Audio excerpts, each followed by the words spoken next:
মানুষ চলবে বিবেচনা ছাড়াই। হেডমাস্টার চেয়ারে বসে দেখছেন যে তার মেয়ে ভালো নাচতে পারে কিনা। তো এই হেডমাস্টার যদি শিক্ষিত হন তাহলে মূর্খ মানুষকে, ইনিও যদি শিক্ষিত হন তাহলে মূর্খ মানুষকে আল্লাহ রাসূল কাকে মূর্খ বললেন? এই হেডমাস্টার যদি শিক্ষিত হন।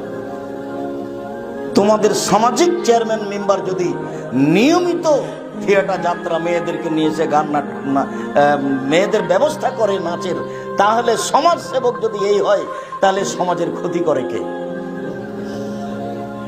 এই যদি সমাজ সেবক হয়, এই চেয়ারম্যান মেম্বারই যদি সমাজ সেবক হয় তাহলে সমাজের ক্ষতি করে কে?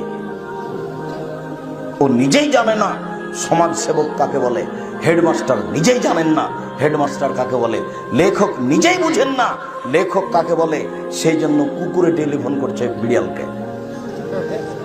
তার মানে গোটা বই পশু দিয়ে লেখা আছে, মানুষ দিয়ে নেই। গোটা বই দেখেন ওভাবে লেখা আছে। বিদ্যা সম্পদ দেখাচ্ছে বেটা, ধর্ম না বুঝে, কর্ম না বুঝে, হিসেব নিকাশ না করেই।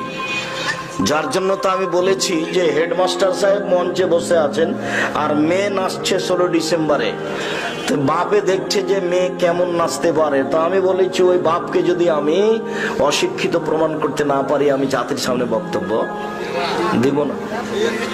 বিশ্ববিদ্যালয়ের শিক্ষক যদি বলে আগে ছিল সালাম আলাইকুম, এখন নাকি আসসালাম আলাইকুম, তাহলে আসলেই বিদ্যানকে এত তাড়াতাড়ি মানুষ এরকম ধরা পড়বে বিদ্যা না থাকার ব্যাপারে, এটা আমি মনে করিনি।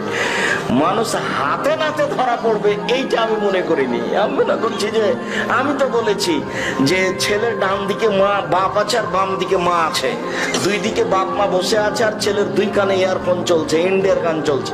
আমি যদি এই বাপ মাকে অশিক্ষিত প্রমাণ করতে না পারি তো জাতির সামনে কথা বলবো না। তবে জাতি এত তাড়াতাড়ি নিজেকে মূর্খ প্রমাণ করবে এইটা আমি বুঝতে পারিনি।